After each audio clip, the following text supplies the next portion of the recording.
Welcome to Prachi academy YouTube channel. पिछले physics के class में हम लोग साइंस का डेफिनेशन देखे थे और साइंस का पार्ट्स देखे थे, जिसमें हम लोगों ने साइंस को 3 पार्ट में डिवाइड किया। फर्स्ट पार्ट था हमारा बायोलॉजी, सेकंड पार्ट था हमारा केमिस्ट्री और थर्ड पार्ट था कौन हमारा फिजिक्स था, जिसमें हमने बताया कि फादर ऑफ बायोलॉजी जो है अरिस्टोटल है, फादर ऑफ केमिस्ट्री क्या है, कौन है, लेवासियर है, and father of modern physics Albert Einstein है। तो चलिए ये तो था साइंस का बायोग्राफी। अब हम लोग फिजिक्स स्टार्ट करते हैं। तो फिजिक्स में जो पहला चैप्टर होता है मेरे भाई, वो हमारा यूनिट एंड डायमेंशन होता है। तो यूनिट एंड डायमेंशन में जब पहला पॉइंट आता है जहाँ से फिजिक्स का ओरिजिनेटेड फॉर्म होता है, स्टार्टिंग होता है, वो हमारा क्वांटिटी होता है। क्वांटिटी, तो क्वांटिटी क्या है, पहले इस चीज को समझिए। क्वांटिटी क्या है? तो क्वांटिटी किसी भी सब्सटेंस या ऑब्जेक्ट का नंबर्स को कहते हैं, ठीक है। जो हमारा जनरली क्वांटिटी जो होता है अनकाउंटेबल नाउन में होता है, जिसको हम लोग काउंट नहीं कर सकते हैं। जैसे कि आपको बोला जाए अभी करंट समय में पॉपुलेशन ऑफ इंडिया, अगर आपसे पूछा जाए बंच ऑफ कीज, तो कीज जो होता है 3 का बंच भी हो सकता है, 5 का भी बंच हो सकता है, 6 का भी बंच हो सकता है, 7 का भी बंच हो सकता है। तो जो हमारा अनकाउंटेबल नाउन में होता है जो नंबर्स, उसी को हम लोग क्या कहते हैं, क्वांटिटी कहते हैं। तो ध्यान दीजिएगा क्वांटिटी का डेफिनेशंस क्या, ध्यान दीजिए यहाँ पर, ए नंबर और एन अमाउंट ऑफ समथिंग्स, कुछ भी, ठीक है, और सब्सटेंस इज कॉल्ड क्वांटिटी। वही चीज बोल रहे हैं जो हमारा नंबर ऑफ अमाउंट्स या नंबर ऑफ समथिंग्स, किसी का भी नंबर्स जो हमारा अनकाउंटेबल नाउन्स में हो, ठीक है, जो बहुत ज्यादा मात्रा में है, जिसको हम काउंट नहीं कर सकते। जैसे कि हमारा करंट सिचुएशंस में जो इंडिया का पॉपुलेशन है, इसमें कोई रूल्स नहीं लगेगा, ये नंबर्स है, ठीक है। बंच ऑफ की, इसमें कोई रूल्स नहीं लगेगा, ये नंबर्स है जिसको हम बता नहीं सकते हैं, ठीक है। तो इसको हम लोग क्या कहते हैं, क्वांटिटी कहते हैं। अब देखिए क्वांटिटी के आगे अगर आप फिजिकल वर्ड लगा देते हो, क्वांटिटी के आगे आप अगर फिजिकल वर्ड लगा देते हो तो बन जाता है हमारा फिजिकल क्वांटिटी। तो फिजिकल क्वांटिटी, तो ध्यान दीजिएगा कि जो भी क्वांटिटी है उसको रिप्रेजेंट अगर रूल ऑफ फिजिक्स से करते हैं, जैसे कि law of force, law of torque, law of accelerations, ठीक है। तो कोई भी क्वांटिटी है, एनी समथिंग्स, किसी भी चीज को अगर हम लोग एक क्या कहते हैं रूल ऑफ फिजिक्स से रिप्रेजेंट कर देते हैं तो हमारा क्या बन जाता है, वो हमारा फिजिकल क्वांटिटी बन जाता है। डेफिनेशन को देखिए अब यहाँ पे, एक quantity represent by sum rule of physics is called physical quantity. जैसे कि इसका डेफिनेशन क्या देख सकते, फोर्स को रिप्रेजेंट करने के लिए रूल ऑफ फिजिक्स न्यूटन का यूज करते हैं। मास को रिप्रेजेंट करने के लिए रूल ऑफ फिजिक्स किलोग्राम का यूज करते हैं।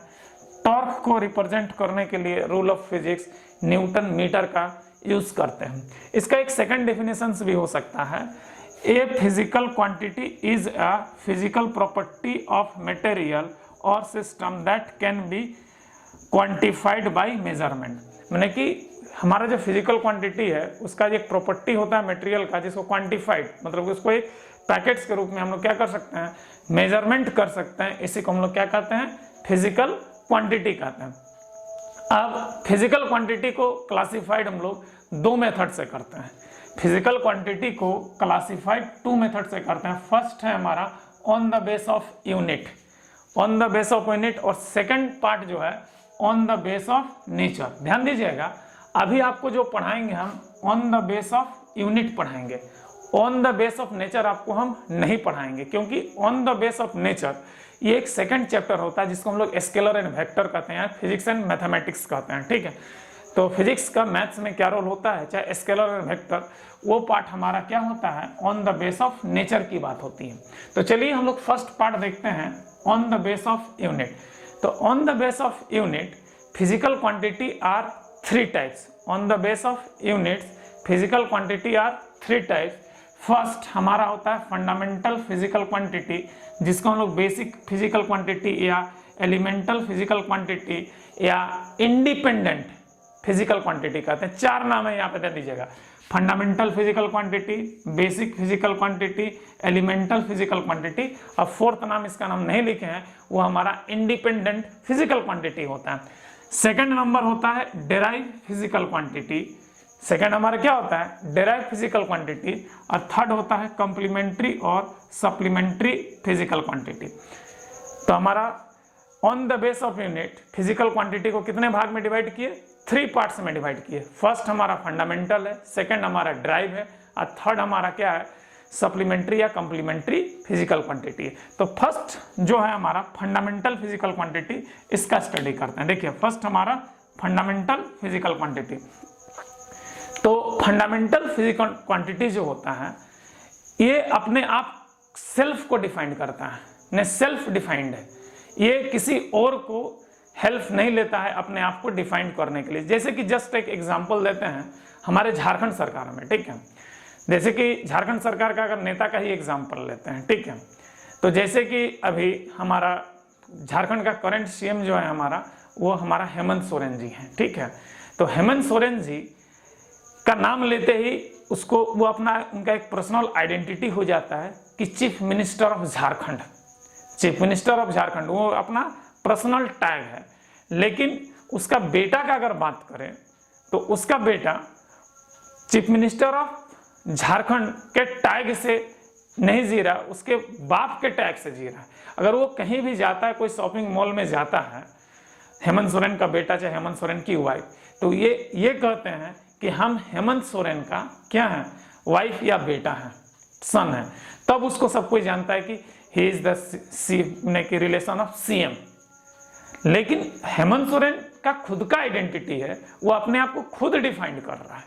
मतलब जो अपने आप को खुद डिफाइन करे उसको हम लोग फंडामेंटल कहते हैं, और किसी और के सहायता से दूसरा फिजिकल क्वांटिटी डिफाइंड होता है, उसको हम लोग क्या कहते हैं डेराइव फिजिकल क्वांटिटी कहते हैं। तो फंडामेंटल का डेफिनेशन को समझिए यहाँ पर, those physical quantity defined without help of any other physical quantity is called fundamental physical quantity. वही चीज हो रहा है, मतलब कि अपने आप को डिफाइन करने के लिए किसी दूसरा ने सेकेंडरी फिजिकल क्वांटिटी का हेल्प नहीं लिया जाता है, मतलब वो सेल्फ अपने आप को खुद से डिफाइन करता है।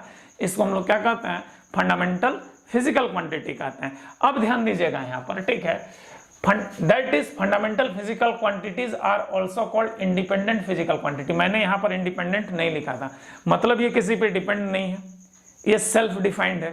तो सेल्फ डिफाइंड है मतलब क्या है, ये हमारा स्वतंत्र है, इंडिपेंडेंट है, इसलिए इसका सेकेंडरी नाम जो होता है इसको हम लोग कह सकते हैं इंडिपेंडेंट फिजिकल क्वांटिटी। साथ ही साथ इसको अगर इसमें व्यंग कसा जाए, ठीक है, जिसको हम लोग कहते हैं ना कुछ निक नेम दिया जाए, तो इसका निक नेम ये भी हो सकता है पैरेंट फिजिकल क्वांटिटी। ये सब फिजिकल क्वांटिटी का क्या होता है फादर होता है, तो इसका पेरेंट फिजिकल क्वांटिटी कह सकते हैं, फंडामेंटल फिजिकल क्वांटिटी कह सकते हैं, एलिमेंटल फिजिकल क्वांटिटी कह सकते हैं, बेसिक फिजिकल क्वांटिटी कह सकते हैं। और इनकी संख्या नंबर्स जो है पूरे फिजिक्स में 7 है। फंडामेंटल फिजिकल क्वांटिटी का नंबर्स पूरे फिजिक्स में कितना है हमारा 7 है। तो 7 कौन कौन है मेरे भाई, ध्यान दीजिएगा। पहला है लेंथ, लेंथ हमारा सेल्फ डिफाइंड है, इसको डिफाइंड करने के लिए किसी अदर्स फिजिकल क्वांटिटी का जरूरत नहीं पड़ता है। इसका यूनिट होता है मीटर, मीटर का सिंबल होता है एल, और इसका एम, और इसका डायमेंशन क्या होता है एल होता है।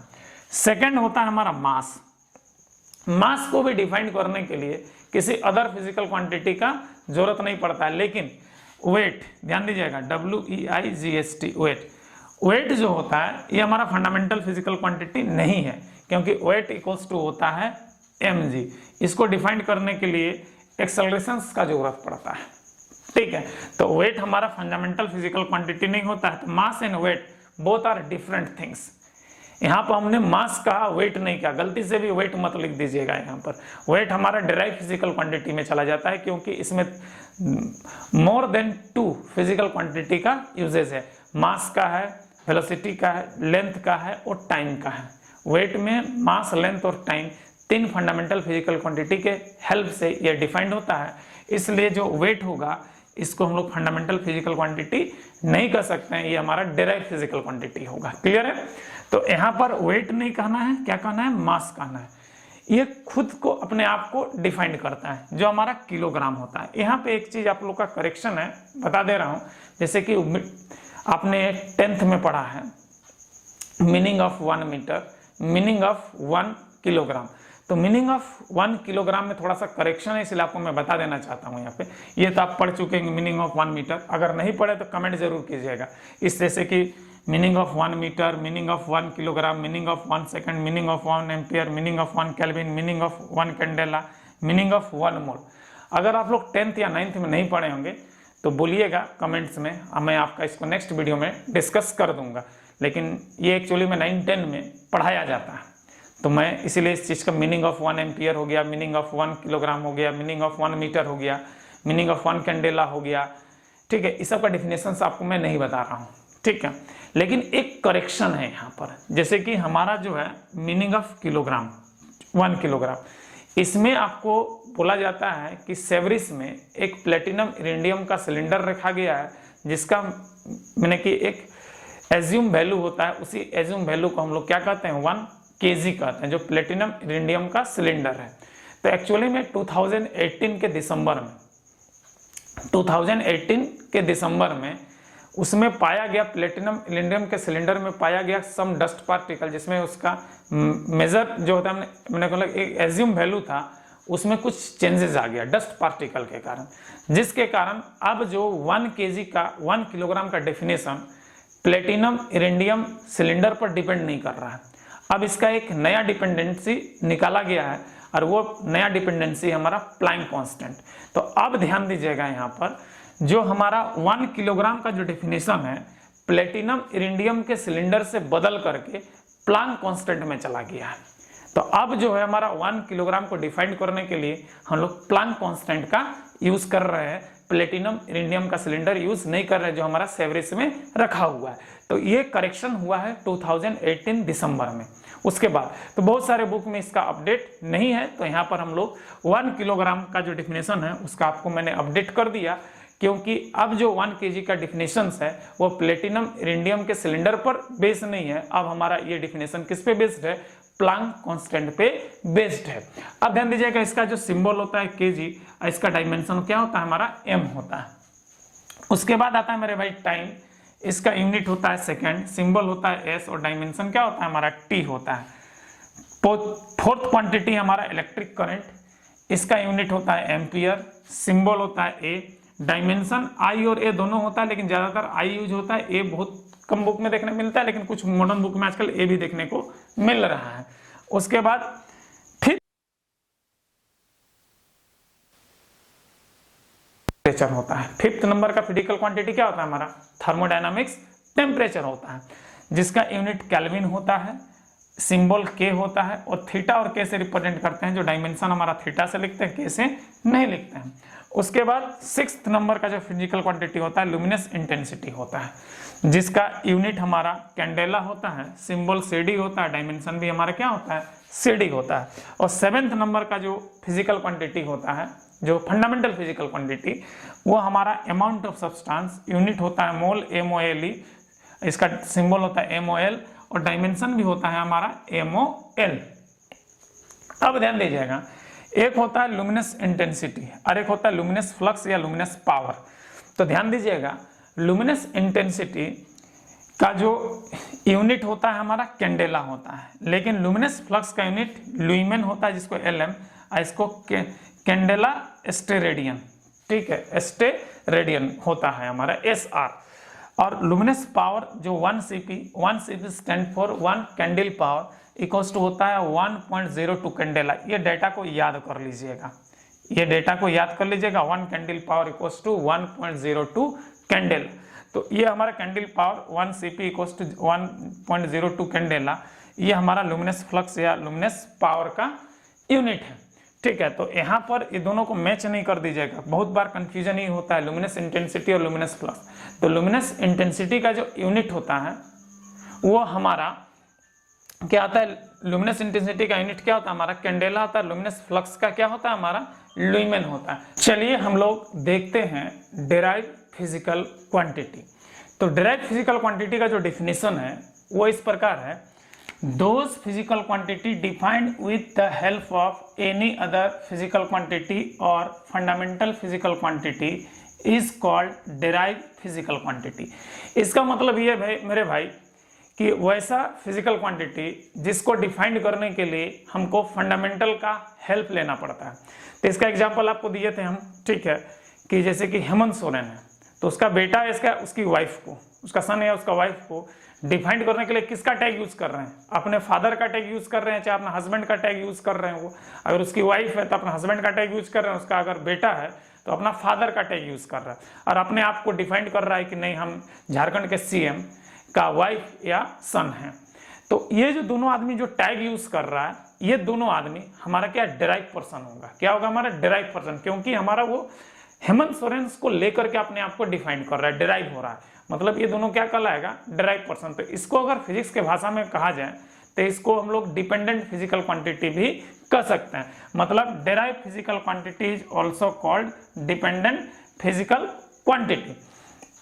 कहने वाले इसको चाइल्ड फिजिकल क्वांटिटी भी कह सकते हैं। तो मैंने फंडामेंटल का नाम बताया, fundamental physical quantity, basic physical quantity, elemental physical quantity, independent physical quantity, और उसको हम लोग पैरेंट फिजिकल क्वांटिटी भी कह रहे थे।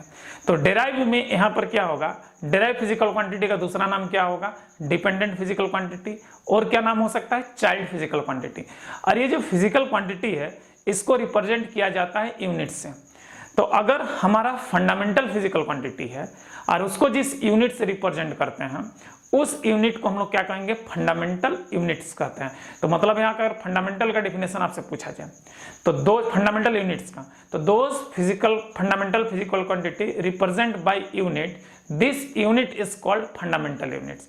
मैंने कि वैसा फंडामेंटल फिजिकल क्वांटिटी जिसका मैंने रिप्रेजेंटेशन जिस यूनिट से किया जाता है उस यूनिट्स को हम लोग क्या कहेंगे? फंडामेंटल यूनिट्स कहेंगे। तो उसी प्रकार से derive physical quantity represent by some units. तो जितने भी डेराइव फिजिकल क्वांटिटी है उसको हम लोग एक यूनिट से रिप्रेजेंट करेंगे और उस यूनिट को हम लोग क्या कहेंगे? डेराइव यूनिट कहेंगे।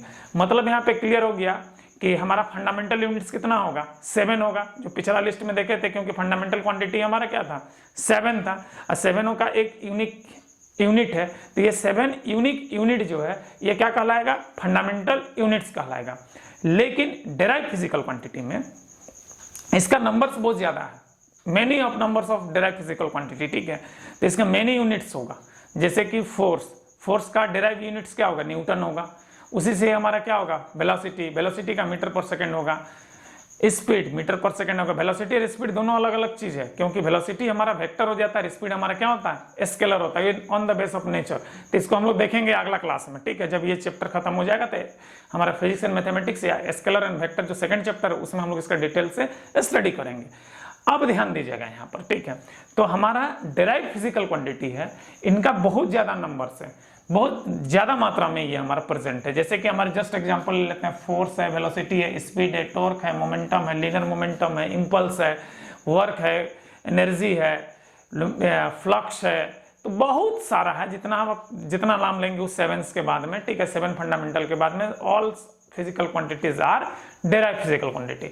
इसके बाद एक आता है मेरे भाई कॉम्प्लीमेंट्री फिजिकल क्वांटिटी और सप्लीमेंट्री फिजिकल क्वांटिटी। कॉम्प्लीमेंट्री और सप्लीमेंट्री फिजिकल क्वांटिटी, तो कॉम्प्लीमेंट्री और सप्लीमेंट्री फिजिकल क्वांटिटी अगर बात किया जाए तो ये हमारा इंडियन जो राजनीति है, जिसमें पॉलिटिक्स है, उसमें हम लोग निर्दलीय जिसको कहते हैं, निर्दलीय जो खड़ा होता है, ठीक है, उसको कह सकते हैं निर्दलीय विधायक या निर्दलीय सांसद, बिना पेंदी का लोटा कह सकते हैं इसको, ठीक है। मतलब ये इसका जो नेचर होगा फंडामेंटल की ही तरफ होगा, लेकिन कब पलटा मार दे पता ही नहीं चलता है। तो ये फिजिक्स में इनकी संख्या हमारी 2 ही होती है। तो इसका डिफिनेशंस क्या होता है ध्यान दीजिएगा, those physical quantity having fundamental units, इसका फंडामेंटल यूनिट्स होगा, लेकिन एक लास्ट कॉलम था फंडामेंटल में, देखिएगा डायमेंशन का column, but does not present any dimensional formula. तो इसका कोई भी डायमेंशनल फॉर्मूला नहीं होता, मतलब नो डायमेंशन वाला जो केस होता है वो हमारे एक प्रकार का क्या होता है, कॉम्प्लीमेंट्री फिजिकल क्वांटिटी में जाता है। तो इज कॉल्ड कॉम्प्लीमेंट्री और सप्लीमेंट्री फिजिकल क्वांटिटी। तो पूरे फिजिक्स में कॉम्प्लीमेंट्री या सप्लीमेंट्री फिजिकल क्वांटिटी के नंबर्स कितना है हमारा? 2 ही होता है। पहला होता है हमारा प्लेन एंगल और दूसरा होता है हमारा सॉलिड एंगल। ठीक है, प्लेन एंगल का यूनिट रेडियन होता है, सिंबल आर होता है, और सॉलिड एंगल का एसटी रेडियन होता है जो एस आर होता है। तो एक्चुअली में जो प्लेन एंगल है ये 2D एंगल है और सॉलिड एंगल हमारा क्या है 3D। तो 2D मतलब 2 डायमेंशनल, इसमें आपका 2 ही एक्सिस आएगा, एक्स और वाई। जैसे कि हम लोग जनरली जो प्रोटेक्टर से एंगल मेजरमेंट करते हैं कॉपी में, ये एंगल जो होता है, ये एंगल हमारा कौन सा एंगल है 2D एंगल है। लेकिन अगर आप जो कोन खाते हैं आइसक्रीम में, फालूदा जो खाते हैं, झारखंड में खास करके रांची में फालूदा बड़ी फेमस है मेरे भाई, हो सकता है आपके स्टेट में भी फालूदा बहुत ज़्यादा फेमस होगा। तो उसमें फालूदा में एक कोन बनता है, ठीक है, जो आइसक्रीम का बनता है। तो कोन का जो एग्जाम्पल हो सकता है वो बेस्ट एग्जाम्पल हो सकता है हमारा क्या सॉलिड एंगल का। तो ध्यान दीजिएगा, इसमें देखिए 3 एक्सिस आ जाएगा ऑटोमेटिक। अगर इस टाइप से हम लोग कोन को रिप्रेजेंट करें ये, ठीक है, तो ये हमारा क्या है एक्स एक्सिस है, ये वाई एक्सिस है, ये जेड एक्सिस है। तो इसका वर्चुअल लाइन क्या होगा हमारा, ये हमारा जेड डैश होगा। तो यहाँ का जो एंगल होगा ये डी थीटा, ये हमारा कौन सा एंगल होगा 3D एंगल होगा, जिसमें तीनों डायमेंशनल है, और इसको हम लोग क्या कहेंगे सॉलिड एंगल कहेंगे। और इसका जो रिप्रेजेंटेशन होगा सॉलिड एंगल का जो SI यूनिट्स होगा वो ST रेडियन। तो ध्यान दीजिएगा, झारखंड में हमारा ST लोग बहुत ज़्यादा है। तो ST लोग माड़ भात, ठीक है, बोथल भात और चौथल साग कहते हैं हम लोग अपने भाषा में, खा करके ये लोग बहुत ही सॉलिड होता है, स्ट्रांग होता है। ठीक है, तो ST लोग स्ट्रांग होता है, ST लोग सॉलिड, तो ST रेडियन। ठीक है, तो वो लोग जैसे कि ST को अमेरिका में क्या कहा गया, रेड इंडियन कहा गया वहाँ का मूल निवासी को। ठीक है, तो याद रखिएगा यहाँ का जो ST लोग भोतल भात और चौथल साग खा करके ST लोग जो सॉलिड रेड इंडियन दिखने लगता है। तो सॉलिड रेड इंडियन मतलब कि ST, तो रेड इंडियन, तो ST radian solid, solid angle. ठीक है, यहाँ पे इसका डिफिनेशन है, तो उसका कोड के साथ हम लोग इसका डिफिनेशन कर सकते हैं। हमारे झारखंड का जो ST है वो बोथल भात और चौथल साग खा करके क्या बन रहा है हमारा सॉलिड हो रहा है, और ये एक रेड इंडियन की तरह दिखता है। तो ST रेडियन, ठीक है, देखिए ST रेडियन, SR इसका सिंबल है, और ये किसका है हमारा सॉलिड एंगल का है। तो हमने आपको बताया fundamental physical quantity on the base of unit. तो on the base of unit fundamental physical quantity कितना बताया हमारा 3 टाइप्स का बताया।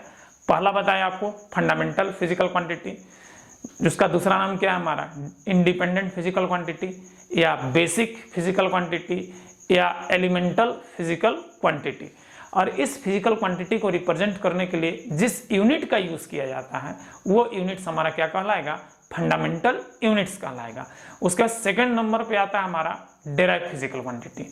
इसको हम लोग डिपेंडेंट फिजिकल क्वांटिटी भी कहते हैं। ये कंप्लीटली डिपेंड रहता है किस पे हमारा फंडामेंटल पे। ये जो है हमारा डेराइव फिजिकल क्वांटिटी ये कंप्लीटली डिपेंड है किस पे फंडामेंटल फिजिकल क्वांटिटी पे। डेराइव फिजिकल क्वांटिटी किस पे डिपेंड है कंप्लीटली फंडामेंटल फिजिकल क्वांटिटी पे डिपेंड है।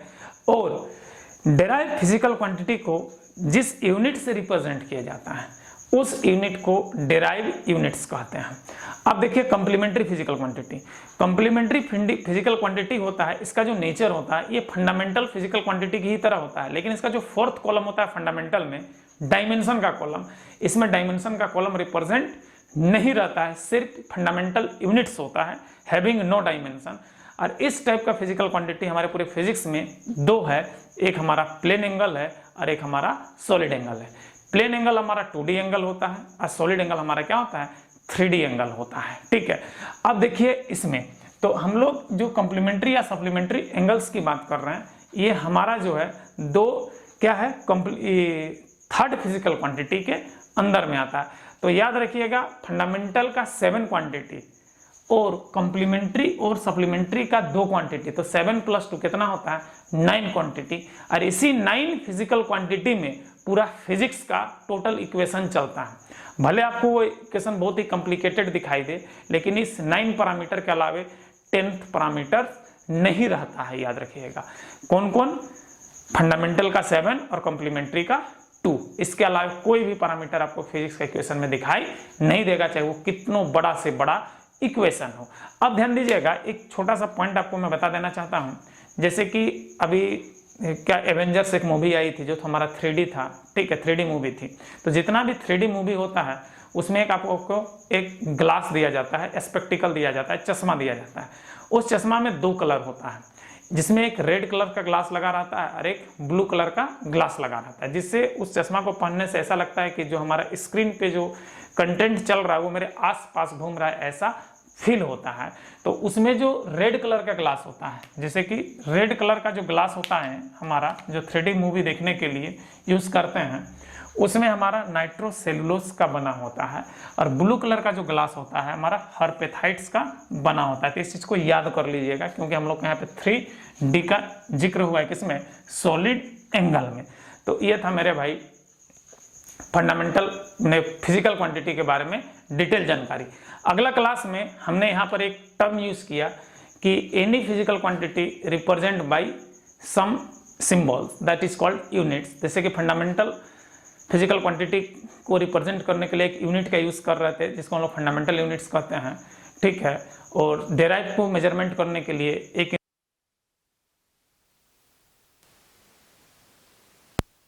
यूनिट्स का प्रयोग करते हैं, उसको हम लोग सप्लीमेंट्री या कॉम्प्लीमेंट्री यूनिट्स कह रहे हैं। तो अगला जो टॉपिक होगा वो हमारा यूनिट से रिलेटेड होगा, तब तक इसको आप लोग रिवाइज कर लीजिएगा। आशा करते हैं कि आज का क्लास आप लोगों को अच्छा लगा है। अगर अच्छा लगा तो यहाँ पर एक लाइक बनता है, साथ ही साथ मेरा आने वाला वीडियो देखने के लिए इस चैनल को सब्सक्राइब कर लें। जय हिंद।